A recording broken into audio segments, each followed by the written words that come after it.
City news కి స్వాగతం. Medical college నిర్మాణానికి భూములు ఇచ్చిన రైతులకు నష్టపరిహారం ప్రభుత్వం చెల్లిస్తుందని వైసీపీ నాయకులు పేర్కొన్నారు.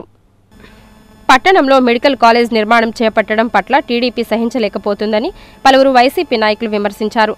పార్టీ కార్యాలయంలో ఏర్పాటు చేసిన మీడియా సమావేశంలో వారు మాట్లాడుతూ మెడికల్ కాలేజ్ నిర్మాణం కోసం భూములు ఇచ్చి పట్టా కలిగి ఉన్న రైతులకు ప్రభుత్వం అన్యాయం చేయదని నష్టపరిహారం చెల్లిస్తుందన్నారు. ల్యాండ్ పుల్లింగ్ పేరుతో పార్టీ కోసం వేలాది ఎకరాలు రైతుల వద్ద నుండి బలవంతంగా టీడీపీ గతంలో లాక్కున్న విషయం అందరికీ విదితమే అన్నారు. నివేశన స్థలాల కోసం కరగ్రహారంలో సేకరించిన భూమి భారీ వర్షాలకు ముంపుకు గురవటాన్ని టీడీపీ అనవసర రాద్ధాంతం చేస్తుందన్నారు. సదరు స్థలం మెరక చేసి గృహాలు నిర్మిస్తామన్నారు. మున్సిపల్ మాజీ చైర్మన్ షేక్ సిలర్దాదా, మాదివాడ రాము, లంకే వెంకటేశ్వరరావు, బొర్రా విఠల్, పరింకాయల విజయ్ తదితరులు ఈ కార్యక్రమంలో పాల్గొన్నారు. ప్రభుత్వ ఆసుపత్రి ఉన్నటువంటి ప్రాంతంలో అగ్రికల్చర్ ల్యాండ్ దొరకటం అనేటువంటి ఇంకా అద్భుతమైనటువంటి అదృష్టం అన్నమాట ప్రజలకి దగ్గరలో. ఎందుకంటే ప్రభుత్వానికి, ప్రభుత్వ ఆసుపత్రికిను మెడికల్ కాలేజీకి అనుసంధానంగా ఎంత దగ్గరగా ఉంటే అంత ప్రయోజనాలు చేకూరుతాయని చెప్పి ఎందరో ప్రముఖులు చెప్పినటువంటి దీనికి వాళ్ళ పేర్నిట నానిగారు ఎంతో ఆలోచన చేసి ప్రభుత్వం మీద ఒత్తిడి తీసుకొచ్చి ప్రభుత్వ జిల్లా యంత్రాంగాన్ని అంతా కూడాను జల్లిడి వేసి బందరపట్నంలో ఒక బహుత్తరమైనటువంటి ప్లేస్లో ప్రభుత్వ ఆసుపత్రికి దగ్గరగా ఒక 2.5-3 కిలోమీటర్లు కూడా ఉండదు అటువంటి ప్రాంతాల్లో ఎన్నుకోవడం జరిగింది. దానికి కూడా ఇవాళ తెలుగుదేశం ప్రభుత్వం మాజీ మంత్రి వర్యులు కొల్లు రవీంద్ర గారు రాజకీయం చేస్తున్నారు. రాజకీయాలు అటువంటి చేయండి, మీ నాయకుడే చేయమంటున్నాడు, రాజకీయాలు చేయమంటున్నాడు. ఉన్నది లేనట్టుగా, లేనిది ఉన్నట్టుగా ప్రజలకు చెప్పి భయభ్రాంతులు గురి చేసి అక్కడ ఉంటే రైతులకి ఉసిగలిపి వాళ్ళు సైలెంట్గా కొన్నాళ్ళు సైలెంట్గా ఉండిపోయారు. మొత్తం జిల్లా యంత్రాంగం అంతా వెళ్ళి అక్కడ సర్వేలు చేసి ల్యాండ్ తీసుకుని వాళ్ళకి ఏం కావాలో వాళ్ళ అర్హత ఉన్నట్టు అర్హులకి వాళ్ళకి డబ్బులు ఇవ్వడానికి కూడా ప్రభుత్వం ముందుకు తీసుకోవడానికి రాణిగారు ఎంతో ప్రయత్నాలు చేశారు. ఇప్పుడు ఇవాళ కొన్ని రోజులు, కొన్ని నెలలు దూరంగా ఉండి కొల్లి రవీంద్ర గారు ఇవాళ బందరపట్నంలోకి వచ్చిన తర్వాత ఏం చేయాలి ఆలోచనతో ఉంటారు. ఏదో ఒకటి చేయాలి, ప్రజల్లోకి వెళ్ళాలి. ఈ రోజు మీరు వెళ్ళి మెడికల్ కాలేజీకి సంబంధించి ఎవరైనా అసైన్దారులు, హక్కుదారులు ఉంటే ఇప్పుడున్న జగన్మోహన్ రెడ్డి గారి ప్రభుత్వం నాన్నగారి నాయకత్వంలో పొలాలకి డబ్బులు ఇస్తామని చెప్పన్నారు. అసైన్ చేసిన భూమిని తప్పనిసరిగా వారికి న్యాయం చేస్తామని చెప్పారు. ఎక్కడ కూడా ఆక్రమించుకోవడానికి లేదని జగన్మోహన్ రెడ్డి గారు కరగ్రహం వచ్చినప్పుడే చెప్పారు. పట్టాదారుడు కూడా హక్కుదారుడేనని. ఆ పట్టాదారుడు ఎవడొచ్చినా 100% దానికి న్యాయం చేసే పరిస్థితిలో ఈ ప్రభుత్వం ఉందని చెప్పిన తర్వాత కూడా 33,000 ఎకరాల చరిత్ర గురించి చెప్పండి మీరు. బీఫాం పట్టాలు ఇచ్చిన భూమి, 40 సంవత్సరాలు ఇచ్చిన భూమి కూడా దానికి మేము ఎవరికి సమాధానం చెప్పాల్సిన అవసరం లేదు. ఆ భూమి అంతా మాదని చెప్పిన మీరు ఈ రోజుని పొలాల గురించి మాట్లాడుతాం. స్థలాలు ఇచ్చిన నీళ్ళు ఉండి ఎప్పుడు లేని వర్షాలు ఈరోజు పడతా ఉన్నాయి. ఎక్కడ చూసినా వర్షాలు, పొలాలు మామూలుగా హైదరాబాద్లో అలాంటి సిటీ నిండిపోతూ ఉంది. పట్టా ఉన్న అర్హతలు ఉంటే వాళ్ళకి డెఫినెట్గా నష్టపరిహారం ఇస్తామని చెబుతున్నాం. మీకు అసలు మెడికల్ కాలేజీ బందర్లో రావాలని ఉందా లేదా? గతంలో మీరు ఫోర్ట్ రోడ్డు కానివ్వండి, అలాగే మెయిన్ రోడ్డు కానీ ఎక్స్టెండ్ చేస్తున్నప్పుడు ఆ రోజు మీరు ఫోర్ట్ రోడ్ ఈ రోజు కోర్టులో వేశారు. మీరు కోర్టులో వేసింది మీ 5 సంవత్సరాల్లో కూడా ఆ కోర్టులో ఉన్న కేసు తొలగించలేకపోయారు. ఈరోజు కూడా ఫోర్ట్ రోడ్ అవలా. అంటే మీరు పదవిలో ఉన్నప్పుడు ఒక మాట, పదవి పోయాక ఒక మాట అన్నమాట. ఇళ్ల పట్టాల గురించి మాట్లాడుతున్నారు మీరు. మీరు ఇష్టం వచ్చిన ఒక ఊరు ఎన్నుకోండి, ఆ యొక్క ఊరిలో ఇచ్చిన ఇళ్ల పట్టాలు ఎక్కడైనా సరే పల్లంగా ఉందా, నీళ్లు ఉన్నాయా చూద్దాం రండి. చదరంగం విద్యార్థుల్లో మేధాశక్తికి మరింత పదును పెడుతుందని చెస్ కోచ్ నిర్వాహకులు ఎన్ శ్రీధర్ అన్నారు. చదరంగం విద్యార్థుల్లో మేధాశక్తికి మరింత పదును పెడుతుందని ప్రముఖ చెస్ కోచ్ నిర్వాహకులు ఎన్ శ్రీధర్ అన్నారు. మంగళవారం, బుధవారం 18వ వార్షికోత్సవం పురస్కరించుకుని ఆన్లైన్ చెస్ పోటీలని ఆయన ప్రారంభించారు. విద్యార్థుల్లో చదువుతో పాటు క్రీడల్లో కూడా ఆసక్తి పెంచే విధంగా తల్లిదండ్రులు కృషి చేయాలని చెస్ కోచ్ శ్రీధర్ అన్నారు. విజయకృష్ణ జనజాగృతి సంస్థ గత 6 సంవత్సరాలుగా చెస్ పోటీలు నిర్వహించి మచిలీపట్నంలో ప్రతిభ కలిగిన క్రీడాకారులను ప్రోత్సహించడం అభినందనీయమని అన్నారు. 18వ వార్షికోత్సవం పురస్కరించుకుని ఈ ఏడాది ఆన్లైన్లో చెస్ పోటీలు మరియు ఆన్లైన్ చిత్రలేఖనంలో వాటిని ఏర్పాటు చేసినట్లు సంస్థ నిర్వాహకులు లంకిశెట్టి బాలాజీ, సికినం కాళిదాసు తెలియజేశారు. విజేతలకు దసరా పండుగ రోజున బహుమతులు అందించడం జరుగుతుందని తెలిపారు. బుధవారం నిర్వహించిన ఆన్లైన్ పోటీలలో మచిలీపట్నానికి చెందిన ఎన్ఎంఎస్వి శ్రీహర్షకి ప్రథమ, ఆర్ శరణ్యకి 4 స్థానాలు, మహారాష్ట్రకు చెందిన క్రీడాకారుడు 2వ స్థానం, విశాఖపట్నం 3వ స్థానం రావడం జరిగిందని నిర్వాహకులు తెలియజేశారు. ఈ కార్యక్రమంలో న్యాయవాది గరిమెళ్ల ప్రభాకర్ రావు, సంస్థ కార్యదర్శి సిహెచ్ ఆదినారాయణ, క్రీడాకారులు పాల్గొన్నారు. సంస్థ 18వ వార్షికోత్సవం పరిశీలించుకొని ఈరోజు ఆన్లైన్లో చదరంగం పోటీలు పూజ చెస్ అకాడమీ ప్రముఖ చెస్ కోచ్ అయినటువంటి నంబూరి శ్రీధర్ గారి ఆధ్వర్యంలో ఏర్పాటు చేయడం జరిగింది. దీనికి మంచి రెస్పాన్స్ రావడం జరిగింది. మచిలీపట్నమే కాకుండా ఇతర జిల్లాల నుంచి ఒకరైతే ఎన్ఆర్ఐ కూడా దీంట్లో పార్టిసిపేట్ చేయడం జరిగింది.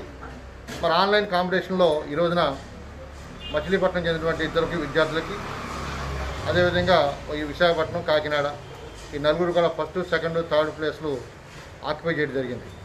ప్రతి సంవత్సరం కూడా సికిం కాళిదాస్ గారు మా సంస్థ యొక్క వార్షికోత్సవాలకి మచిలీపట్నంలో పెద్ద ఎత్తున డ్యాన్స్ కానీ ఈ చెస్, చదరంగం పోటీలు, డ్రాయింగ్ పోటీలు ఏర్పాటు చేయడం జరిగింది. ఈ సంవత్సరం కరోనా పురస్కరించుకుని ఆన్లైన్లో ఏర్పాటు చేసిన కార్యక్రమంలో చక్కగా పెద్ద ఎత్తున రెస్పాన్స్ వచ్చింది. కాబట్టి మచిలీపట్నంలో క్రీడాకారులను ప్రోత్సహించాలి. ప్రతి దసరాకి విజయకృష్ణ జనజాగరణ సంస్థ వాళ్ళకి ప్రైజ్ ఇచ్చే కార్యక్రమాన్ని ఏర్పాటు చేయడం ఎంత అభినందనీయం. రేపు ఆదివారం దసరా పండుగ రోజున విజేతలకి ఆన్లైన్లో చెస్, మరి రేపు 23వ తారీఖు వరకు ఉన్న ఆన్లైన్ చిత్రలేఖనంలో విజేతలు ఎవరైతే ఉన్నారో వాళ్ళందరికీ కూడా ఆదివారం బహుమతి ప్రదాన కార్యక్రమం జరుగుతుంది. ముఖ్యంగా చెస్, చిత్రలేఖనం విద్యార్థులను ప్రోత్సహిస్తున్న తల్లిదండ్రులకి మా సంస్థ తరఫున వారికి ధన్యవాదాలు తెలియజేస్తున్నాం. విజయకృష్ణ జనజాగరణ సంస్థ తరఫు నుంచి 18వ వార్షికోత్సవం సందర్భంగా ప్రతి సంవత్సరం కూడా ఈ క్రీడా పోటీలు నిర్వహిస్తాం. కరోనా వల్ల ఈ క్రీడా పోటీలు పబ్లిక్లో చేయలేకపోయాం. ఈసారి ఆన్లైన్ పోటీల్లో చెస్ పోటీలు వాళ్ళ జరుగుతున్నాయి. కానీ వాళ్ళందరూ కూడా రేపు 25వ తారీఖు నాడు బహుమతులు ఇవ్వబడతాయి. రేపు 23వ తారీఖు నాడు డ్రాయింగ్ పోటీలు నిర్వహించడం అవుతుంది. ఆన్లైన్లో అందరూ కూడా ఫాలో అయ్యి దాన్ని చిత్రలేఖని పాల్గొవాలని చెప్పేసి మా విజయకృష్ణ జనజాగరణ సంస్థ కోరుతున్నాం. లోక కళ్యాణార్థం జగన్నాథపురం రామాలయంలో వేద పారాయణం నిర్వహించారు. లోక కళ్యాణార్థం జగన్నాథపురంలోని రామాలయంలో వేద పారాయణ నిర్వహించారు. కరోనా మహమ్మారి అంతం కావాలని కోరుతూ ఆలయంలో విష్ణుబొట్ల సూర్యనారాయణ శర్మ ఆధ్వర్యంలో ఈ కార్యక్రమం జరిపారు. మాదిరెడ్డి అంజిబాబు, మాదిరెడ్డి విజయ్ తదితరుల సహకారంతో వేద పారాయణ జరిగింది.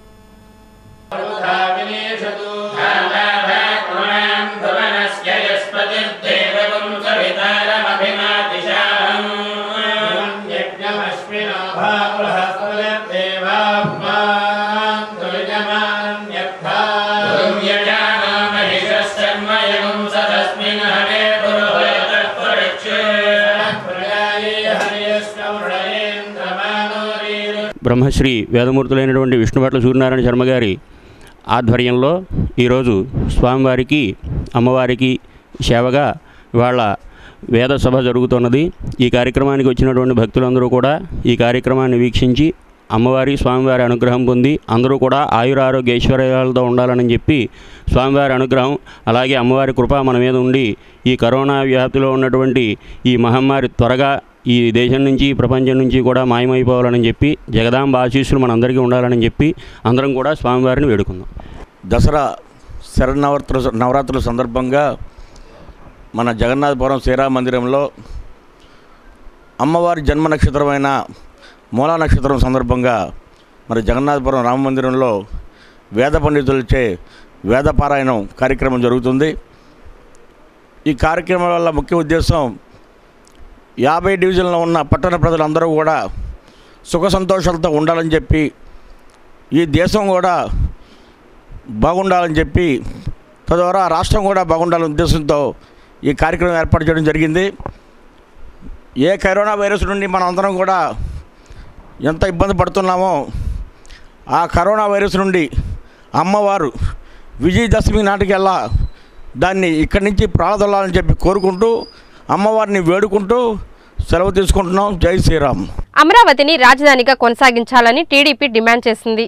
ప్రజా రాజధాని అమరావతికి ప్రధాని నరేంద్ర మోడీ గత ముఖ్యమంత్రి చంద్రబాబు నాయుడు శంకుస్థాపన చేసి 5 సంవత్సరాలు పూర్తి అయిన సందర్భంగా టీడీపీ శ్రేణులు బస్టాండ్ సెంటర్లోని ఎన్టీఆర్ విగ్రహానికి పూలమాలలు వేసి నివాళులర్పించారు. అమరావతి రాజధాని మార్పు చేయాలన్న ప్రభుత్వ నిర్ణయానికి వ్యతిరేకంగా పార్టీ నాయకులు నిరసన తెలిపారు. రాజధాని అమరావతి కోసం భూములు ఇచ్చిన రైతులను ప్రభుత్వం అన్యాయం చేసిందని, 3 రాజధానుల నిర్ణయం విరమించుకుని అమరావతిని రాజధానిగా కొనసాగించాలని డిమాండ్ చేశారు. ఈ కార్యక్రమంలో మాజీ ఎంపీ, లోక్సభ నియోజకవర్గ టీడీపీ అధ్యక్షుడు కొనకళ్ళ నారాయణ, మున్సిపల్ మాజీ చైర్మన్ మోటమర్రి బాబా ప్రసాద్, గోపు సత్యనారాయణ, కొట్టే వెంకట్రావు, బత్తిన దాస్, కరెడ్ల సుశీల తదితరులు పాల్గొన్నారు. అనేక మంది హైకోర్టు జడ్జీలు, సుప్రీంకోర్టు జడ్జీలు మన కార్యక్రమానికి ముఖ్య అతిథులుగా రావడం జరిగింది. కొన్ని లక్షల మంది ఆ శంకుస్థాపనకు హాజరయ్యారు. ఆ సందర్భంగా ప్రధానమంత్రి గారు ఆ సందర్భంగా మాట్లాడిన మాటలో ఇవాళ కూడా ఆంధ్రప్రదేశ్ ప్రజలు మర్చిపోరు. అద్భుతమైన రాజధాని నిర్మించుకుందాం, విశ్వ నగరాల్లో ఒక నగరంగా అమరావతి విరసిల్లాలి. అటువంటి రాజధాని నిర్మాణం చేస్తున్నందుకు మీ యొక్క ఆంధ్రప్రదేశ్ ప్రజలకి నా యొక్క శుభాకాంక్షలు తెలియపరుస్తున్నాను. పార్లమెంటు నుంచి మట్టి, యమునా నది నుంచి నీరు తీసుకొచ్చాను. ఆ పవిత్రమైన మట్టి, ఆ పవిత్రమైన జలాలతో ఇక్కడ మంచి రాజధాని నిర్మాణం కావాలని చెప్పి ఆ రోజున మోడీ గారు, వారితో పాటు వచ్చిన వెంకయ్యనాయుడు గారు అందరూ కూడా దీన్ని గురించి ప్రస్తావించడం జరిగింది. 5 సంవత్సరాల్లో ఎప్పుడైతే శంకుస్థాపన జరిగిందో రాజధాని ఆంధ్రప్రదేశ్ విభజించబడ్డ రాష్ట్రానికి ఒక ఊపు అందుకుంది.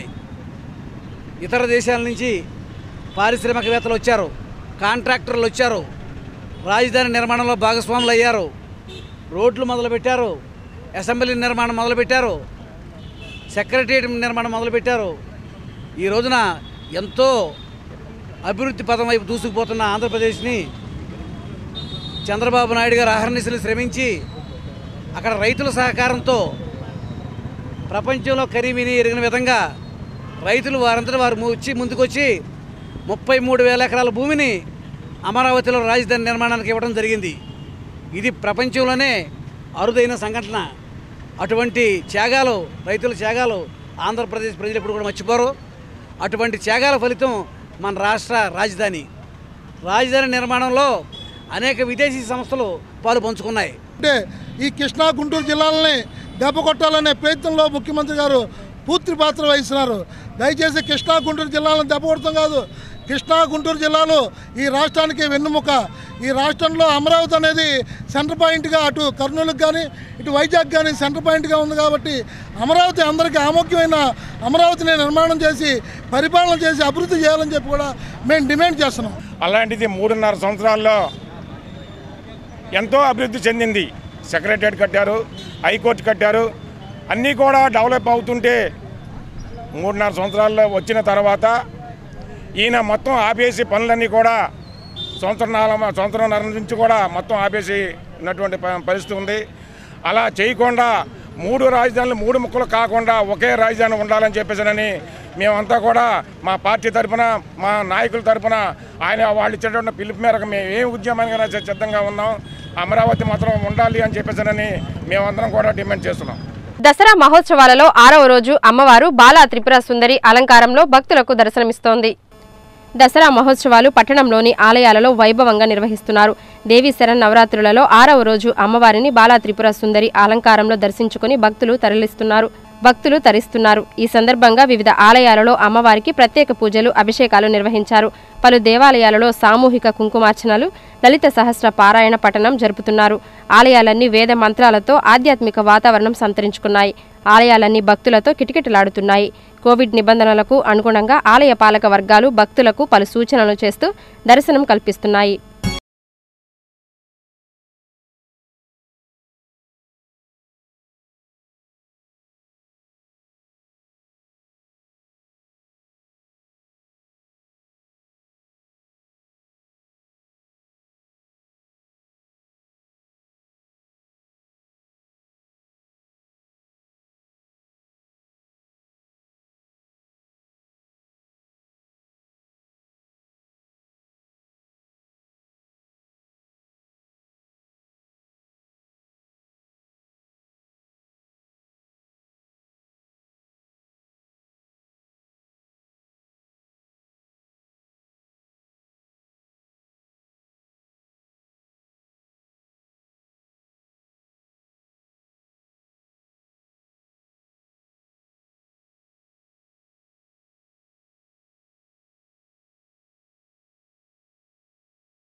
పెడన మండలం ఊరిని గ్రామంలో శ్రీ పార్వతీ సమేత సోమేశ్వర శర్మ దేవస్థానం ట్రస్ట్ బోర్డు చైర్మన్ గా వైసీపీ నాయకులు కోన భూషయ్య ప్రమాణ స్వీకారం చేశారు. ఎమ్మెల్యే జోగి రమేష్ దేవాదాయ శాఖ అధికారుల సహకారంతో ఆలయ అభివృద్ధికి కృషి చేస్తానని కోన భూషయ్య అన్నారు. పెడన మండలం ఊరిని గ్రామంలో గల శ్రీ పార్వతీ సమేత సోమేశ్వర స్వామి దేవస్థానం ట్రస్ట్ బోర్డు చైర్మన్ గా వైసీపీ నాయకులు కోన భూషయ్య ప్రమాణ స్వీకారం చేశారు. ఆయనతో పాటు కమిటీ సభ్యులు కూడా ప్రమాణ స్వీకారం చేశారు. ఆలయ ఈవో ఎక్కల రాంప్రసాద్, బీరం మధుసూదన్ రావు, ఇన్స్పెక్టర్ వి సుధాకర్ వారి సమక్షంలో వారు ప్రమాణ స్వీకారం చేశారు. ఈ కార్యక్రమంలో మాజీ ఎంపీపీ రాజులపాటి అచ్యుతరావు, గ్రామ పెద్దలు తదితరులు పాల్గొన్నారు. నాకు ఈ అవకాశం రావడానికి కృషి చేసిన మా గ్రామ పెద్దలు చంద్రబాబు గారికి, అలాగే మా మాజీ ఎంపీపీ రాజులపాటి అచ్యుతరావు గారికి, చెన్నూరు గురుసా రమేష్ గారికి, మనందరికీ కూడా నా ధన్యవాదాలు తెలుపుకున్నాను. అలాగే నేను నాకు ఇచ్చిన ఈ అవకాశాన్ని నాకు తోచిన విధంగా అందరి సహకారంతో నేను ఈ దేవాలయాన్ని అభివృద్ధి చేస్తానని ప్రమాణపూర్తిగా అమ్మవారి సాక్షిగా ప్రమాణం చేస్తున్నాను.